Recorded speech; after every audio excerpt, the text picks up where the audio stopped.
কিছু কথা খোলাখুলি বলে দিতে চাই ইউনূস সাহেব আপনাকে এবং আপনার সরকারকে।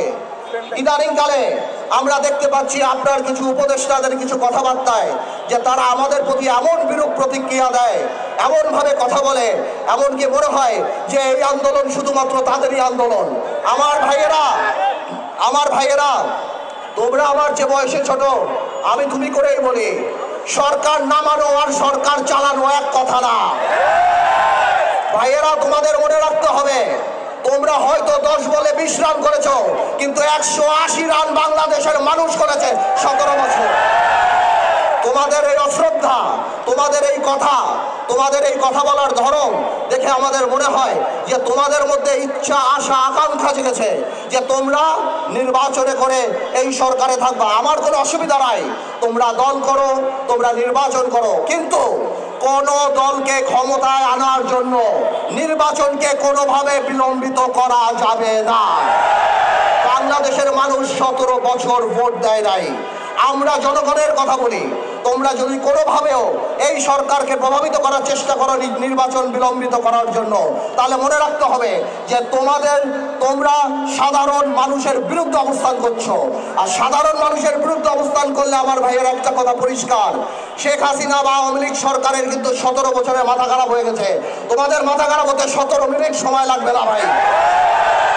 আমরা তোমাদেরকে সহযোগিতা করতে চাই, আমরা উন্নয়নমুখী, আমরা সংস্কারমুখী একটা নির্বাচন চাই, যে নির্বাচনমুখী একটা সংস্কার চাই, যাতে করে মানুষ তার ভোট দিয়ে যেতে পারে। আমরা 17 বছর আওয়ামী দুঃশাসনের কথা ভুলি নাই। আমাদের এখনো মনে পড়ে 3টা ভোট কিভাবে তারা মানুষের গলায় পাড়া দিয়ে গণতন্ত্রকে হত্যা করে তারা সেখানে জেগে বসেছিল। ভাইয়েরা আমার, আরেকটা কথা না বললেই না, এই সরকার যেহেতু আজকের বক্তব্যের পর দৃশ্যমান বা প্রতীয়মান যে এই সরকার হয়তো আরো 1 বছর থাকবে, সরকারকে আমরা অনুরোধ করব, আপনারা সাধারণ মানুষের কথা চিন্তা করেন। ইউনূস সাহেব, অর্থনীতি আর রাজনীতি এক জিনিস না। অর্থনীতিতে 2 আর 2 4 হয়, রাজনীতিতে 2 আর 2 22 হয়। ইউনূস সাহেব, আপনি আপনার উপদেশটা একবার বাজারে যেয়ে দেখেন, সাধারণ মানুষের নাম বিশ্বাস উঠে গিয়েছে। জিনিসপত্রের যে দাম, মানুষ বাবা সন্তানদের সাথে ভাত খেতে লজ্জা পায়, বাজারে গেলে মানুষ লজ্জা পায়। ইউনূস সাহেব, আমি বারবার বলেছিলাম আপনাকে জনসম্পৃক্ত কিছু উপদেষ্টা রাখুন। আজকে এখানে যারা বসা, কেউ বাণিজ্য মন্ত্রীর নামও বলতে পারে না। ইউনূস সাহেব, এভাবে করে আপনি হয়তো থাকতে পারেন, কিন্তু আপনার কিন্তু মানুষের কিন্তু ক্ষোভ আপনার উপরে বেড়ে যাবে। আজকে ব্যবসায়ীদের সাথে কথা বলেন, ব্যবসায়ীরা গোপনে আমাদেরকে বলে তাদের অবস্থা এত খারাপ, তাদের ব্যবসা বাণিজ্য হচ্ছে না। গার্মেন্টসের কর্মীদের এই অবস্থা যে কেউ চিন্তা করতে পারে যে কোনো সময় ফ্যাক্টরি বন্ধ হয়ে যেতে পারে। আপনি ব্যবসায়ীদের সাথে বসেন।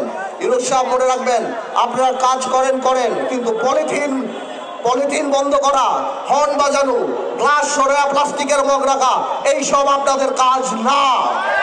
আপনারা ঠিক করেন আপনারা কি কাজ করবেন। আমরা কথা দিচ্ছি, আমাদের সকল সহযোগিতা আপনারা পাবেন।